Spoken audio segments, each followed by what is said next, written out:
सारनाथ। सारनाथ भारत के उत्तर प्रदेश राज्य के वाराणसी जिले के मुख्यालय वाराणसी से लगभग 10 किलोमीटर पूर्वोत्तर में स्थित प्रमुख बौद्ध एवं हिंदू तीर्थस्थल है। ज्ञान प्राप्ति के पश्चात भगवान बुद्ध ने अपना प्रथम उपदेश यहीं दिया था, जिसे धर्मचक्र प्रवर्तन का नाम दिया जाता है और जो बौद्ध मत के प्रचार प्रसार का आरंभ था।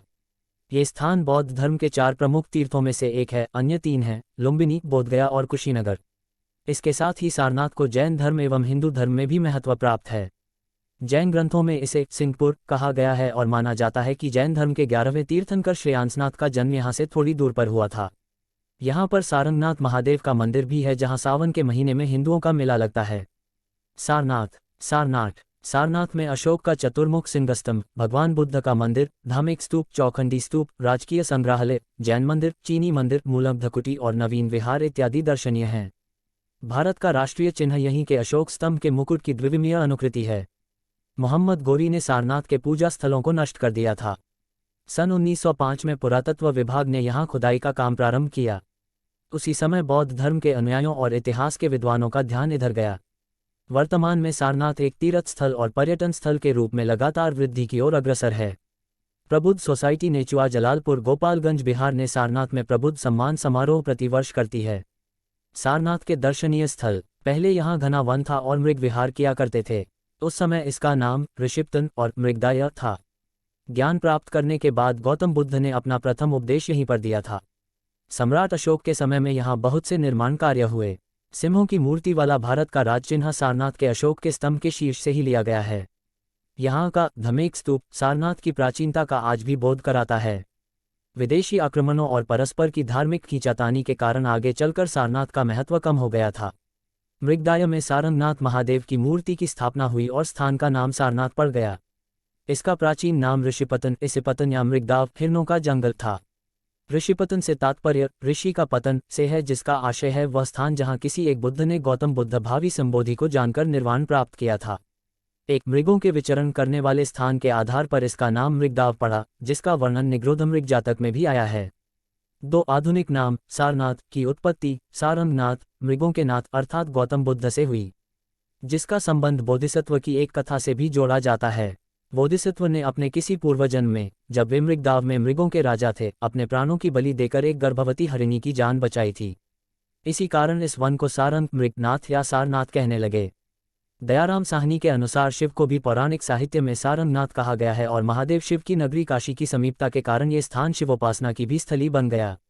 इस तथ्य की पुष्टि सारनाथ में सारनाथ नामक शिव मंदिर की वर्तमानता से होती है।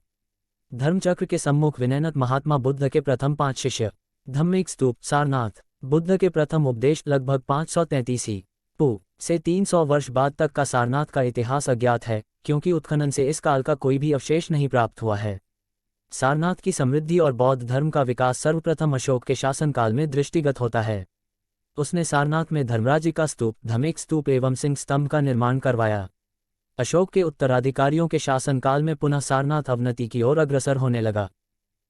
पू दूसरी शती में शुंग राज्य की स्थापना हुई, लेकिन सारनाथ से इस काल का कोई लेख नहीं मिला। प्रथम शताब्दी के लगभग उत्तर भारत के कुषाण राज्य की स्थापना के साथ ही एक बार पुनः बौद्ध धर्म की उन्नति हुई।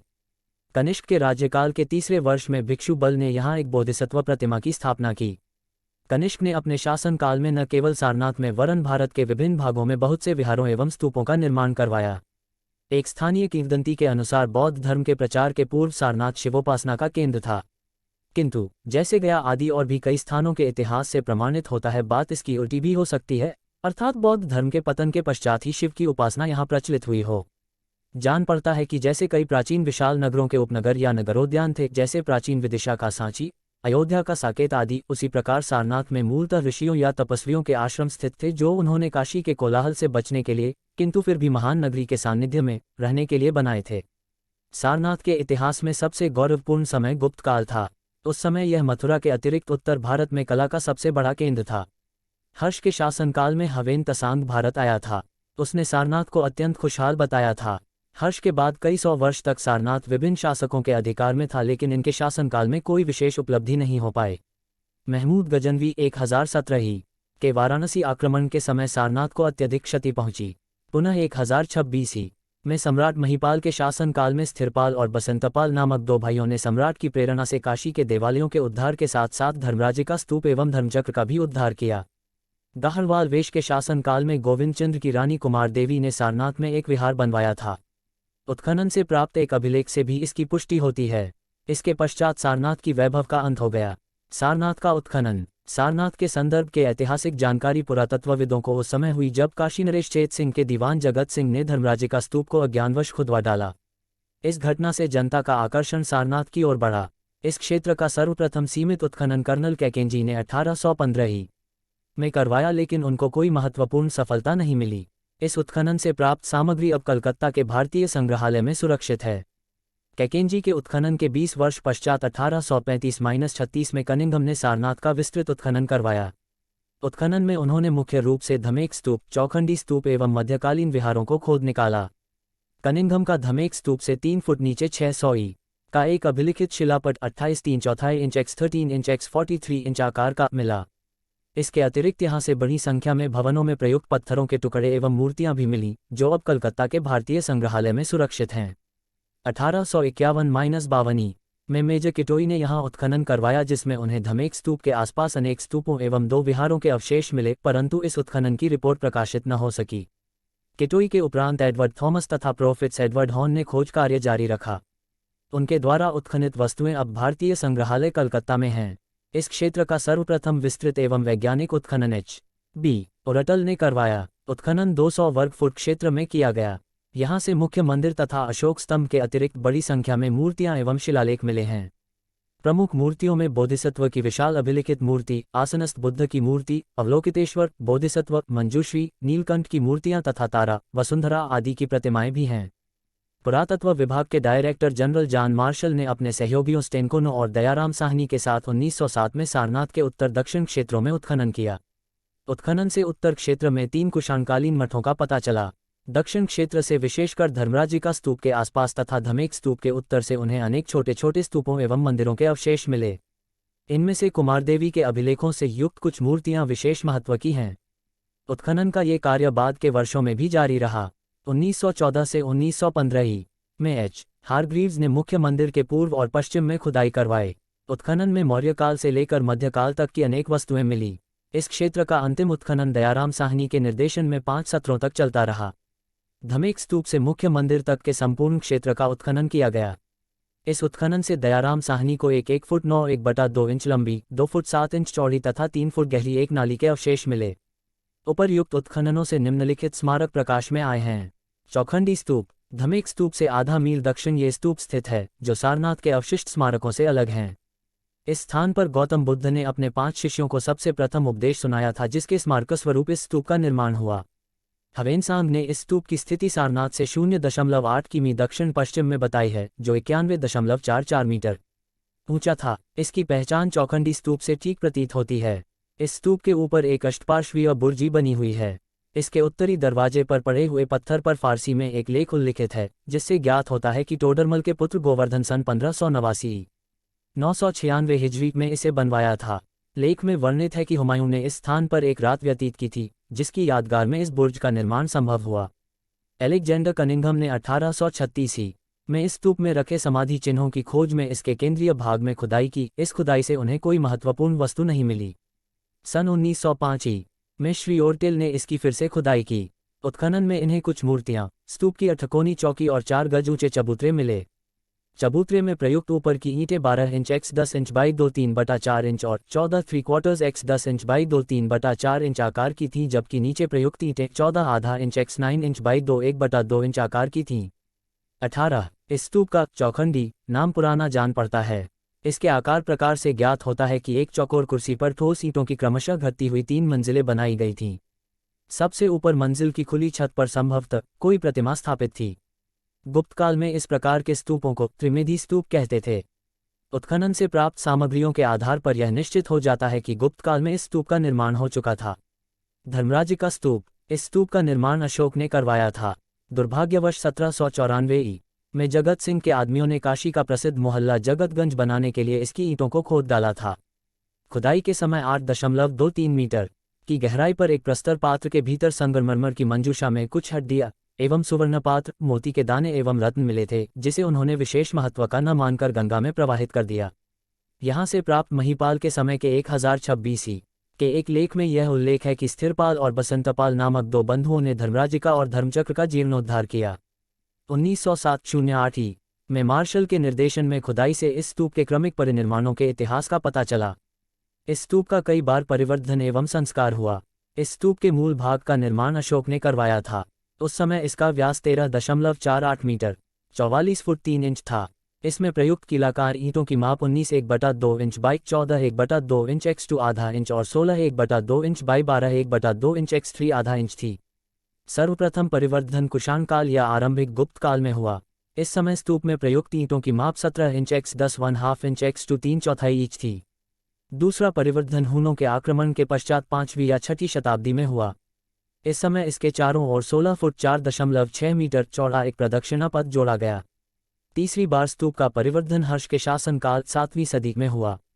उस समय स्तूप के गिरने के डर से प्रदक्षिणा पथ को ईंटों से भर दिया गया और स्तूप तक पहुंचने के लिए सीढ़ियां लगा दी गईं। चौथा परिवर्धन बंगाल नरेश महिपाल ने महमूद गजनवी के आक्रमण के 10 वर्ष बाद कराया। अंतिम पुनरुद्धार लगभग 1114 से 1154 के मध्य हुआ। इसके पश्चात मुसलमानों के आक्रमण ने सारनाथ को नष्ट कर दिया। उत्खनन से इस स्तूप से 2 मूर्तियां मिलीं। ये मूर्तियां सारनाथ से प्राप्त मूर्तियों में मुख्य हैं। पहली मूर्ति कनिष्क के राज्य संवत्सर 381 में स्थापित विशाल बोधिसत्व प्रतिमा और दूसरी धर्मचक्र प्रवर्तन मुद्रा में भगवान बुद्ध की मूर्ति। ये मूर्तियां सारनाथ की सर्वश्रेष्ठ कलाकृतियां हैं। मूलगंधकुटी विहार। यह विहार धर्मराजिका स्तूप से उत्तर की ओर स्थित है। पूर्वाभिमुख इस विहार की कुर्सी चौकोर है, जिसकी एक भुजा 18.29 मीटर है। 7वीं शताब्दी में भारत भ्रमण पर आए चीनी यात्री हवेन त्सांग ने इसका वर्णन 200 फुट ऊंचे मूलगंधकुटी विहार के नाम से किया है। इस मंदिर पर बने हुए नक्काशीदार गोले और नतदर ढलाई, छोटे छोटे स्तंभों तथा सुदनकलापूर्ण कटावों आदि से यह निश्चित हो जाता है कि इसका निर्माण गुप्त काल में हुआ था। परंतु इसके चारों ओर मिट्टी और चूने की बनी हुई पक्की फर्शों तथा दीवारों के बाहरी भाग में प्रयुक्त अस्त व्यस्त नक्काशीदार पत्थरों के आधार पर कुछ विद्वानों ने इसे 8वीं शताब्दी के लगभग का माना है। ऐसा प्रतीत होता है कि इस मंदिर के बीच में बने मंडप के नीचे प्रारंभ में भगवान बुद्ध की एक सोने की चमकीली आत्मकद मूर्ति स्थापित थी। मंदिर में प्रवेश के लिए तीनों दिशाओं में एक एक द्वार और पूर्व दिशा में मुख्य प्रवेश द्वार सिंह द्वार था। कालांतर में जब मंदिर की छत कमजोर होने लगी तो उसकी सुरक्षा के लिए भीतरी दक्षिणापथ को दीवारें उठाकर बंद कर दिया गया। अतः आने जाने का रास्ता केवल पूर्व के मुख्य द्वार से ही रह गया। तीनों दरवाजों के बंद हो जाने से ये कोठरियों जैसी हो गई, जिसे बाद में छोटे मंदिरों का रूप दे दिया गया। 1904 में श्री ओरटल को खुदाई कराते समय दक्षिण वाली कोठरी में एकाश्मक पत्थर से निर्मित 9 बाई 9 फुट की मौर्यकालीन वेदिका मिली। इस वेदिका पर उस समय की चमकदार पालिश है। ये वेदिका प्रारंभ में धर्मराजिका स्तूप के ऊपर होनिका के चारों ओर लगी थीं। इस वेदिका पर कुषाणकालीन ब्राह्मी लिपि में 2 लेख अंकित हैं, आचार्य न सर्वास्तिवादी न परिग्रहितावाम और आचार्याना सर्वास्तिवादिना परिग्रहे। इन दोनों लेखों से यह ज्ञात होता है कि 3री शताब्दी में यह वेदिका सर्वास्तिवादी संप्रदाय के आचार्यों को भेंट की गई थी। अशोक स्तंभ। मुख्य मंदिर से पश्चिम की ओर एक अशोककालीन प्रस्तर स्तंभ है, जिसकी ऊंचाई प्रारंभ में 17.55 मीटर 55 फुट थी। वर्तमान समय में इसकी ऊंचाई केवल 2.03 मीटर 7 फुट 9 इंच है। स्तंभ का ऊपरी सिरा अब सारनाथ संग्रहालय में है। नींव में खुदाई करते समय ये पता चला कि इसकी स्थापना 8 foot x 16 foot x 18 inch आकार के बड़े पत्थर के चबूतरे पर हुई थी। इस स्तंभ पर 3 लेख उल्लिखित हैं। पहला लेख अशोककालीन ब्राह्मी लिपि में है, जिसमें सम्राट ने आदेश दिया है कि जो भिक्षु या भिक्षुणी संघ में फूट डालेंगे और संघ की निंदा करेंगे, उन्हें सफ़ेद कपड़े पहनाकर संघ के बाहर निकाल दिया जाएगा। दूसरा लेख कुषाण काल का है। तीसरा लेख गुप्त काल का है, जिसमें सम्मितीय शाखा के आचार्यों का उल्लेख किया गया है। धमेक स्तूप। धर्मचक्र स्तूप। धमेक स्तूप के पास खुदाई से प्राप्त बौद्ध मठ। ये स्तूप एक ठोस गोलाकार बुर्ज की भांति है। इसका व्यास 28.35 मीटर 93 फुट और ऊंचाई 39.01 मीटर 143 फुट 11.20 मीटर तक इसका घेरा सुंदर अलंकृत शिलापटों से आच्छादित है। इसका यह आच्छादन कला की दृष्टि से अत्यंत सुंदर एवं आकर्षक है। अलंकरणों में मुख्य रूप से स्वस्तिक, नंद्यावर्त सदृश विविध आकृतियां और फूल पत्ती के कटाव की बेलें हैं। इस प्रकार के वल्लरी प्रधान अलंकरण बनाने में गुप्तकाल के शिल्पी पारंगत थे। इस स्तूप की नींव अशोक के समय में पड़ी। इसका विस्तार कुषाण काल में हुआ, लेकिन गुप्त काल में ये पुनर्तः तैयार हुआ। ये साक्ष्य पत्थरों की सजावट और उन पर गुप्त लिपि में अंकित चिन्हों से निश्चित होता है। कनिंघम ने सर्वप्रथम इस स्तूप के मध्य खुदाई कराकर 0.91 मीटर 3 फुट नीचे एक शिलापट प्राप्त किया था। इस शिलापट पर 7वीं शताब्दी की लिपि में ये धर्महेतु प्रभवा मंच अंकित था। इस स्तूप में प्रयुक्त ईंटें 14 आधा inch x 8 inch by 2 1/4 inch आकार की हैं। धमेक धमेक शब्द की उत्पत्ति के बारे में विद्वानों का मत है कि यह संस्कृत के धर्मेज्ञा शब्द से निकला है, किंतु 11वीं शताब्दी की एक मुद्रा पर धमाक जैतु शब्द मिलता है, जिससे उसकी उत्पत्ति का ऊपर लिखे शब्द से संबंधित होना संदेहास्पद लगता है। इस मुद्रा में इस स्तूप को धमाक कहा गया है। इसे लोग बड़ी आदर की दृष्टि से देखते थे और इसकी पूजा करते थे। कनिंघम ने धमेक शब्द को संस्कृत शब्द धर्मोपदेशक का संक्षिप्त रूप स्वीकार किया है। उल्लेखनीय है कि बुद्ध ने सर्वप्रथम यहाँ धर्मचक्र प्रारंभ किया था, अतः ऐसा संभव है कि इस कारण ही इसका नाम धमेक पड़ा हो। कलाकृतियाँ तथा प्रतिमाएं। सारनाथ के क्षेत्र की खुदाई से गुप्तकालीन अनेक कलाकृतियाँ तथा बुद्ध प्रतिमाएं प्राप्त हुई हैं जो वर्तमान संग्रहालय में सुरक्षित हैं। गुप्तकाल में सारनाथ की मूर्तिकला की एक अलग ही शैली प्रचलित थी, जो बुद्ध की मूर्तियों के आत्मिक सौंदर्य तथा शारीरिक सौष्ठव की सम्मिश्रित भावयोजना के लिए भारतीय मूर्तिकला के इतिहास में प्रसिद्ध है। सारनाथ में एक प्राचीन शिव मंदिर तथा एक जैन मंदिर भी स्थित हैं। जैन मंदिर 1824 में बना था। इसमें श्रेयांश देव की प्रतिमा है। जैन किंवदंती है कि ये तीर्थंकर सारनाथ से लगभग 2 मील दूर स्थित सिंह नामक ग्राम में तीर्थंकर भाव को प्राप्त हुए थे। सारनाथ से कई महत्वपूर्ण अभिलेख भी मिले हैं, जिनमें प्रमुख काशीराज प्रकटादित्य का शिलालेख है। इसमें बालादित्य नरेश का उल्लेख है, जो फ्लीट के मत में वही बालादित्य है जो मिहिर कुलहून के साथ वीरतापूर्वक लड़ा था। यह अभिलेख शायद 7वीं शती के पूर्व का है। दूसरे अभिलेख में हरिगुप्त नामक एक साधु द्वारा मूर्तिदान का उल्लेख है।